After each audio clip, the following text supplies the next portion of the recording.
justamente nuestro siguiente invitado nos va a hablar eso de primera mano. Alejandro Fuentes, el presidente de los productores agrarios del Perú, que está con nosotros. Él maneja el gremio en ICA, que hay que decirlo, es una de las fuentes de empleo más importantes de nuestro país y una de las industrias más prósperas que ha sufrido muchos problemas y que, como muchos sectores en nuestro país, estaba saliendo adelante y han tenido que enfrentar este asunto. En ICA la cosa está dramática.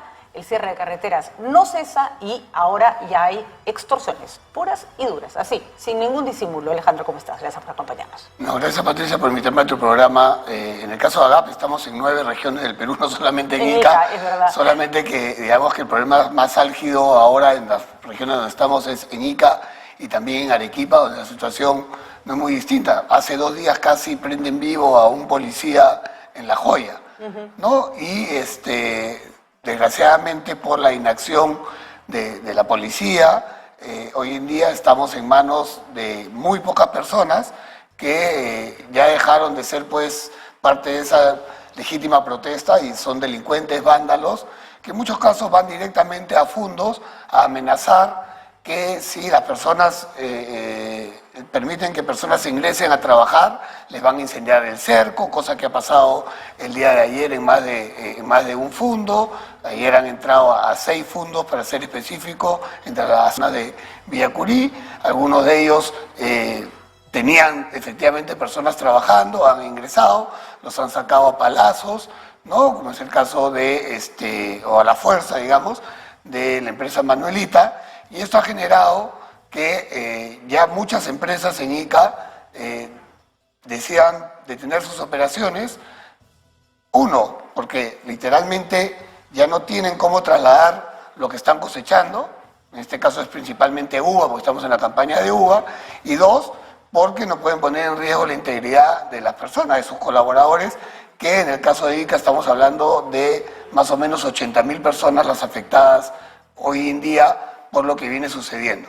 Ahora, Alejandro, la agricultura tiene un calendario muy preciso, ¿no es cierto? No sé, no es como el mineral, que si no lo sacas ahí se queda y lo puedes sacar después. Acá se te malogra la uva, se te malogra la palta, se te malogra el espárrago y se acabó. No hay nada más que botarlo a la basura. Sí, ¿no o sea, el comerciante cierra su local hoy día porque hay manifestación y bueno, y abre el día siguiente. Y ahí está el fideo, ahí está el arroz. Digamos, algunas cosas se malograrán, pero no todo, ¿no? Pero no todo, ¿no? Y aquí ya tenemos, en el caso de ICA, que afecta también a Arequipa de manera, digamos, por consecuencia, hemos tenido 3 paros.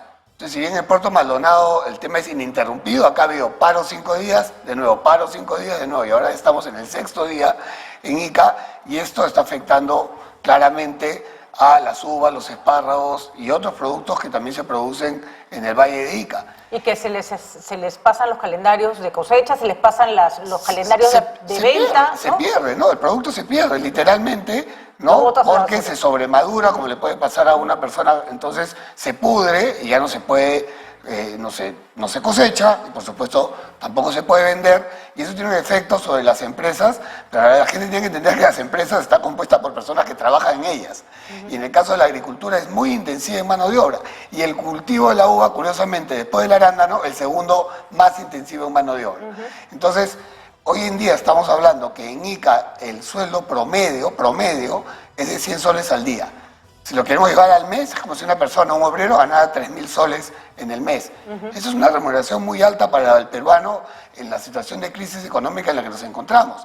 El que ellos estén perdiendo, porque día no trabajado, es día que no recibes tu jornal. Además que tienen calendarios específicos por la naturaleza de la industria y por lo tanto la gente necesita trabajo cuando hay trabajo, ¿no es cierto? Y ahora es cuando más trabajo hay y cuando mejor remunerado es, porque no solamente se paga pues el sueldo mínimo, sino hay bonificaciones en función al rendimiento de las personas, y hay también a la productividad, y también hay una escasez de mano de obra que hace que esa remuneración sea mayor, mucho mayor de lo que es en el promedio del Perú. Y todo eso está afectando, ya no solamente pasamos a que, oye, no tengo un ingreso, sino que el costo, ¿no?, de los productos se está incrementando porque hay desabastecimiento. Y estamos hablando, a veces podemos hablar de Madre de Dios, que es una región pues muy lejana, ¿no? Ica está a 290 kilómetros, eso está ocurriendo a 290 kilómetros de Lima. Así es, aquí nomás, ¿no? Aquí nomás. Porque en Puerto Maldonado, sin justificar, podemos entender que que es más difícil llegar, que es más difícil, ¿no? Trasladar. Sí, que hay pero muchas vías de así acceso es, bloqueadas para poder llegar a Madre de Dios. Así es. Acá hay solamente una, hay una carretera, una autopista de verdad, hasta Ica, con 2 vías, y esta no puede ser liberada por la policía, y menos no liberada, mantenida por ellos. Creo que el fenómeno ya se está repitiendo con cierta constancia, porque además eso es normal cuando las protestas se alargan mucho. Hay una población que al comienzo puede decir, bueno, sí, está bien que protesten, pero conforme tú dices, oye, ya un ratito, ¿no? Ya estuvo bueno, ya la protesta va en contra de nosotros mismos, la gente empieza a replegarse, ya no quiere formar parte de quienes están protestando. Ha sido clarísimo, y lo que nos ha explicado Madre de Dios, son unos cuantos versus un montón de la población que les dicen, oigan, vas a protestar a otra parte. Entiendo que en Ica está pasando lo mismo, que hay un grupo reducido que mantiene capturada a toda la zona, y que la mayoría de la gente dice no. ¿Por qué no se puede capitalizar eso en función de una solución? ¿Qué pasa con la policía? ¿Falta de estrategia? No, me imagino que falta de ganas no, porque ahí vemos los policías rompiéndose el alma todos los días en las calles, pero ¿han tenido algún acercamiento, alguna conversación con el gobierno que les explique la situación? Sí, hemos tenido reuniones con ellos, pero la explicación es que ya van a actuar, que tengamos paciencia, no se tratara solamente de las empresas y no de estas, en Ica, si no me equivoco, son como 200.000 habitantes, de los cuales 80.000 trabajan de manera directa o indirecta con la agricultura, y se están viendo afectados ellos, y también se están viendo afectados los demás pobladores porque no llegan los productos. Entonces la afectación está siendo muy grande. Son realmente muy pocos los que tienen secuestrada hoy en día la región Ica, similar a lo que ocurre en Majes y La Joya en Arequipa. Hoy día hay una manifestación ciudadana pidiendo, por favor, que el desbloqueo se dé ya. La gente no aguanta más, y la verdad que no entendemos la inacción, porque esta idea de que, bueno, no necesitamos un muerto más, pero cuando llevas a la gente a un punto de desesperación, que nos ha pedido en varias empresas, por favor, queremos su apoyo para ir a enfrentar a los que tienen secuestrados a Ica, nosotros tenemos que decirle, no, esa no es la vía. Pero que va a terminar ocurriendo, aunque ustedes no den el apoyo. Un día esto la gente se va a hartar y se van a agarrar todos a patadas en las calles. Bueno, ojalá no ocurra. Ojalá no ocurra, porque eso sí puede ser muy grave. Y además digamos, ante una guerra entre peruanos, y por eso necesitamos que se ponga orden desde la institucionalidad, ¿no es cierto? Porque a patadas en las calles eso no se puede resolver, ¿no? Sería, o sea, eso ya es anarquía, pues eso ya... Exactamente. Y ahí, a ese punto no podemos llegar, más aún cuando, como bien dijiste tú, hoy en día son muy pocas las personas que tienen secuestradas a Ica, y desgraciadamente dentro de esas personas hay delincuentes, digamos las cosas como son, vándalos que van y extorsionan a las empresas, que asusan a los trabajadores. O sea, ahora hay libertad para protestar, pero no hay libertad para trabajar, no hay libertad de libre tránsito en el Perú. Los trabajadores han protestado en sus momentos por demandas laborales que después se atendieron, y eso creo que fue una buena medida. ¿Tú dirías que la masa que protesta es personas empleadas por la agroindustria? ¿Esto es una respuesta de pronto malas condiciones laborales? Yo diría que hoy día el sueldo mínimo más alto lo tiene la agricultura. O sea que por ahí, creo que por ahí no viene, y trabajo hay. ¿No? Acá hay personas infiltradas con una agenda distinta, ¿no? Porque yo no veo trabajadores del agro yendo a asusar a otros trabajadores y pidiéndoles trabajar, ¿no? Eso como que no suena muy... No veo a trabajadores del agro yendo a incendiar cercos o garitas de empresas. De acuerdo. No es esa masa la que está en... No es claramente esa masa. No. Claro, Además, y no están pidiendo, y piden cupos y piden plata. Entonces, aquí hace rato se desvirtuó la protesta, y esto está siendo aprovechado por un realmente pequeño grupo de personas, y de la inacción de la policía, que no el policía, digamos, que está ahí presente, sino de la falta tomar la decisión de actuar, y que los derechos de los demás también sean respetados. Y los que tienen esta idea maniquea de que esto es contra los empresarios del agro, el agro es uno de los pocos espacios donde se reformularon las condiciones laborales, con dificultad, como siempre, pero finalmente se han llegado a acuerdos que están funcionando. Y además una cosa que hay que resaltar, Alejandro, yo he recibido información de gente que vive en Cañete, en zonas que no son de agroindustria, que son zonas de clase media baja, donde han sufrido saqueo permanente y amedrentación permanente de delincuentes que van y les dicen no salgan de su casa, entran, les roban cosas y se van. Entonces, este no es un tema de gente necesitada que está peleando en la calle por sus derechos. No es. Nuestra percepción claramente no lo es. Nosotros tenemos relación constante con Fentagro, que es parte de la CGTP, con Fentagri, que es parte de la CTP. Con ellos venimos trabajando de manera conjunta desde hace 2 años a raíz de lo ocurrido en el paro agrario, y ellos no forman parte de esto. Y eso lo tenemos clarísimo. Ya hay hasta un comunicado explícito del Fentagri diciendo, por favor, basta ya. En términos económicos, Alejandro, ¿se han hecho un cálculo de las posibles pérdidas? ¿O cuánto van perdiendo hasta ahora? En Ica hoy día, solamente en UBA se pierden 10 millones de dólares de venta y 5 millones, 6 millones de dólares de salarios a los iqueños. Al día.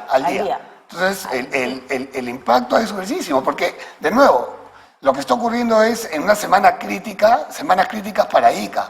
Y ahí también viene esto, será calculado, claro, o realmente estamos siendo parte de la protesta.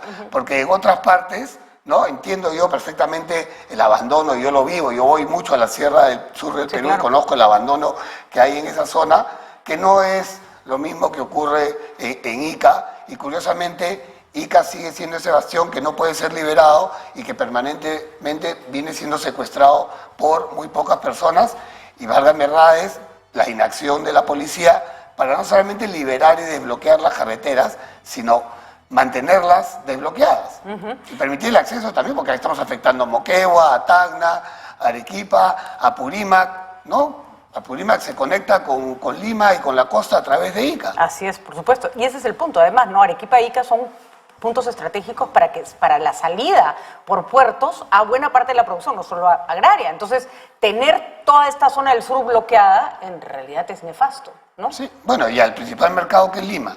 Vivimos en un país que es muy centralista, el 50% del mercado es Lima. Claro, no entonces, puede pasar.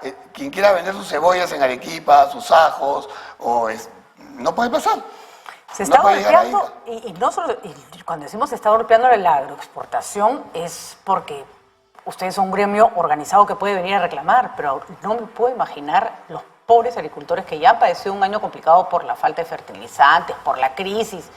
Sequía, en la sierra, exacto. heladas. Deben estar, ¿qué? Vendo cómo se valora su producto, chao, los ganaderos, ¿no? Bueno, ayer hablaba con un ganadero de Arequipa, están literalmente botando la leche a la sequía. Porque no tienen, de nuevo, acceso para poder trasladar la leche y no les queda otra. O sea, la vaca no es que va a aguantar leche por una semana, hay que ordeñarla literalmente todos los días. Así como ocurre con los productos agrícolas que se tienen que cosechar. Si no se cosechan, se pudren. Señora, así como se le pudre en su casa los productos, a otros se los pudren colgados en las plantas. Tal cual. Exactamente igual. Tal cual. Y eso ya no tiene valor. Se perdió un ingreso y esto va a generar desempleo.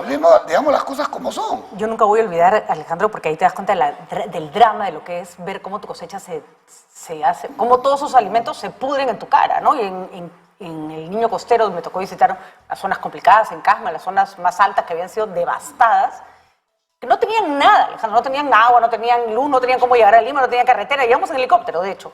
Y a la hora que me voy, un señor me regala un saco de paltas. Entonces, claro, mi actitud fue, no, pero señor, ¿usted necesita esto?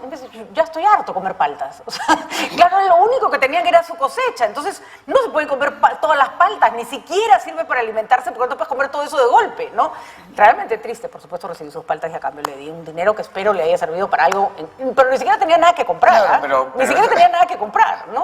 Sí, efectivamente, pues, ojalá después se bloquee la pista, pero en este caso fue por un fenómeno natural, y el señor le pueda servir ese dinero, pero acá la inversión de nuevo, a veces no se entiende de la agricultura, creen que es muy romántico, es un sector muy sacrificado, que tenemos factores ya de por sí como clima, plagas que nos afectan, heladas, y además es una inversión que un agricultor, por lo menos en un cultivo corto, tiene que invertir 3-4 meses para poder. Aquí no es que estamos comprando y vendiendo, no. Nosotros tenemos que invertir 3-4 meses en algunos cultivos, años, para poder ver nuestra cosecha y venderla. Cuando llegue el momento de la cosecha y yo no puedo venderla porque no puedo llegar al mercado o porque los trabajadores no pueden venir o la gente, mi parcela no puede llegar porque están amenazados, pierdo esa cosecha y pierdo todo. Y la recuperación de esa familia, pequeño agricultor o de esa empresa puede tardar años. Entonces, es urgente tomar conciencia del impacto que esto está teniendo, no solamente en las empresas, ¿no?, sino realmente en decenas de miles de peruanos que ya la vienen pasando bien mal, y hoy en día con esto ya es, digamos, pues literalmente la gota que está rebasando el vaso y que está llevando al sector agrario a una crisis que yo, que tengo muchos años en el sector, no la he visto, y cuando hablo con gente aún mayor que yo, Tampoco. me dicen que no han visto una situación así desde la época, pues, de probablemente de Alan García, Y del con terrorismo. hiperinflación Así es. y terrorismo. No, y además hay otra vez, una cosa es que te caiga un huaico, otra cosa es que tengas un grupo terrorista, y otra cosa es esto, ¿no? Que tú dices, esto es dispararse al pie, es dispararse al pie de la peor forma. Alejandro, te voy a pedir que nos acompañes un momento para escuchar justamente a Henry Bautista desde ICA, él nos atiende del medio Expansión Urbana 290, y nos informa justamente desde el lugar sobre esto que nos has estado contando, Alejandro, de las extorsiones a empresas agroexportadoras y de los ataques que han tenido que soportar en las últimas horas. Henry, ¿cómo estás? Muy buenos días, te escuchamos, por favor. Patricia, buenos días. Te saludamos desde Expansión Urbana, kilómetro 290, para informarte que la situación en Ica ya es crítica, porque ya son 6 días que ya la carretera Panamericana Sur permanece bloqueada. Ayer el grupo de vándalos atentó contra 3 fundos, quemándole el cerco perimétrico de Romo, y aparte haciendo daño material a las casetas de seguridad. Igualmente, el otro actividad económica también que está paralizada es el turismo, donde un 95% de las reservas turísticas ya han sido canceladas. Hoy día, un numeroso grupo de empresas agroexportadoras han paralizado sus labores en packing y en recojo de uva. Igualmente, en hora de la mañana, la policía ha liberado el kilómetro 299 en el sector del Álamo, pero aún falta bloquear el kilómetro 290 y el kilómetro 263 de la carretera Panamericana Sur. Y aquí estamos viendo imágenes, Henry, que nos han proporcionado los representantes de AGAP, y lo que se ve es grupos de personas, por supuesto con la cara tapada, con esta típica actitud delincuencial, pero no son muchas. ¿No es cierto? No son turbas de gente, sino son personas, son grupos como bien identificados, bien especializados, ¿no? Y en ese caso este video más bien es gente que estaba trabajando en el fondo y que los Y han que la sacado. han sacado, de acuerdo. Los han ido a sacar. Henry, ¿tienen una idea de quiénes son los que están, haciendo, o sea, son identificables los grupos que están ejerciendo violencia? Mira, lamentablemente, el general en Ica tiene una inacción absoluta contra estos manifestantes, porque como tú mismo dices, es un grupo de 10 a 20 personas que generan el caos y la zozobra en Ica. Por ejemplo, aquí en Expansión Urbana solamente son 10 a 20 personas que bloquean la carretera cuando las demás personas quieren trabajar. Por ejemplo, conocí el caso de una persona que llegó de Iquitos el día domingo, y el lunes la semana pasada empezó a trabajar, pero el día de jueves ya no podía trabajar porque el jueves empezó el bloqueo de la carretera. Entonces, hay personas que desean trabajar, pero lamentablemente la gente de acá, que son un promedio de grupo de 10 a 20, los amenazan que no vayan a trabajar. Y es por eso que también ayer atentaron con esos fondos y obligaron a las personas que estaban trabajando que se retiren de los fondos. Así es lo que también nos estaba contando Alejandro, y es lo que estamos viendo en imágenes. Impresionante, una sarta, hay que decirlo, de delincuentes tienen capturada toda una zona del país que es fundamental para el trabajo y para la producción de divisas. Muchísimas gracias por la información, Henry. Vamos a estar en comunicación contigo más adelante. Por favor, manténnos informados sobre todo lo que está ocurriendo. Un saludo especial para todos los de Expansión Urbana 290. Muchísimas gracias por habernos atendido. Muy buenos días. Buenos días, hasta luego. Hasta luego. Bueno, clarísimo, ¿no? Clarísimo, y además todas las fuentes dicen lo mismo. La mayoría de gente quiere trabajar y no puede ser que un grupo tan reducido esté dominando a todos, ¿no? Bueno, y el efecto sobre la reputación de Perú como un país proveedor. Imagínate. No, pero es que esto está siendo aprovechado por países con los que competimos, como Sudáfrica, como Chile, porque Perú se distinguía por un clima estable, principalmente como un proveedor, digamos, confiable ¿Y ahí con cómo? respecto a otros países. Y hoy en día, pues, nos revientan el teléfono los clientes diciendo qué está pasando en Perú, no están cumpliendo con sus compromisos, y espacio que dejamos libre lo toman, pues, otros países con los que competimos, y eso va a tener un efecto de nuevo de mediano a largo plazo. Porque pierdes ¿no? un cliente, pues. ¿No es Sí, cierto? y pierdes credibilidad. Además, me imagino, Alejandro, que no es tan sencillo dejar plantado a alguien con su... Porque las compras no es, ya tengo la uva, ¿quién me compra? Esos pedidos van por adelantado, ¿no es cierto? Y no es fácil decirle a alguien que te había comprado un montón de uva y decirle, lo siento, no te voy a cumplir, ¿no? No, y de nuevo, aquello que no vendiste, no es que las personas la siguiente semana van a comer el doble de uva para recuperar la uva que no comieron esta semana, o el espárrago, o la papa, o lo que fuese, ¿no? Entonces, si no está presente en el mercado, la oportunidad de venta se fue. Y lo que va a ocurrir es que cuando se liberen, va a salir toda esta uva de golpe, ¿no? Y va a llegar al mercado de golpe, lo saturas, hay caída de precios, pérdida económica sobre las empresas, efectos sobre el empleo. Bueno, les ha pedido paciencia de parte de las autoridades y yo creo que eso es demasiado pedir. No, la paciencia ya se acabó. Eso es demasiado pedir. Lo que hay que exigir más bien de este lado es eficiencia en el control de la situación, ¿no es cierto? Entendemos que no es fácil, pero vamos, ya vamos bastante tiempo con esto, ¿no? Y si como nos estaba señalando Henry, lo que tenemos es un grupo de gente reducida tomando una carretera, ya nuestras fuerzas del orden no pueden claudicar con respecto a 275 ¿no? kilómetros de Lima, no digamos que está en una zona pues de difícil acceso, lejana, así es. ¿no? Entonces hemos visto el despliegue que ha habido en Lima, necesitamos el 5% de ese despliegue para poder desbloquear carreteras en Ica y dar acceso de nuevo a todo el sur del Perú, porque Ica es esa puerta que se ha cerrado, así es. ¿no? Que no permite acceder a otras regiones del Perú que también necesitan ser abastecidas de alimentos, combustible, gas, entre otras cosas. De acuerdo, Alejandro. Bueno, vamos a seguir exigiendo, que eso nos toca. Exigir, por supuesto, sin protestar, sin hacer ningún laberinto, pero exigiendo firmemente. Protestando de manera pacífica. Así es, y firmemente hay que decirle al gobierno, necesitamos una solución. No puede ser que el Estado se vea arrinconado de esta manera, ¿no es cierto? Todo el Estado al mismo tiempo en todas partes. Algunas zonas tendrían que empezar a resolverse y eso no lo estamos viendo, ¿no? Eso no lo estamos viendo. Y ojalá podamos, ¿no?, los ciudadanos de Ica participar en esta manifestación que se ha convocado en la Plaza de Armas a las 10 de la mañana, ¿no?, en favor de la paz y que hay un desbloqueo. Como yo siempre digo, tenemos que dar el salto al diálogo, que es lo que está faltando también con urgencia, pero es bien difícil que haya diálogo si no hay paz. De acuerdo. ¿No? Entonces tengamos paz primero para poder dialogar, porque diálogo en violencia no creo que vaya a generar ningún resultado en el corto o mediano plazo. Lo que necesitamos es paz, volver a tener esa tranquilidad, que se deje de instaurar el terror que se ha instaurado desgraciadamente en la región Ica, también en Arequipa, y en función a eso podamos sentarnos con actores válidos, que también es otro gran reto, a resolver los problemas que tienen en nuestro país, que no se van a resolver en meses, pero se tienen que comenzar a sentar las bases para llegar a ese punto, ¿no? De acuerdo, muchísimas gracias, Alejandro. Y ojalá que la voz sea escuchada y que se aproveche esta base social que los agroexportadores tienen, porque además tienen un contacto con justamente con las agrupaciones y con las asociaciones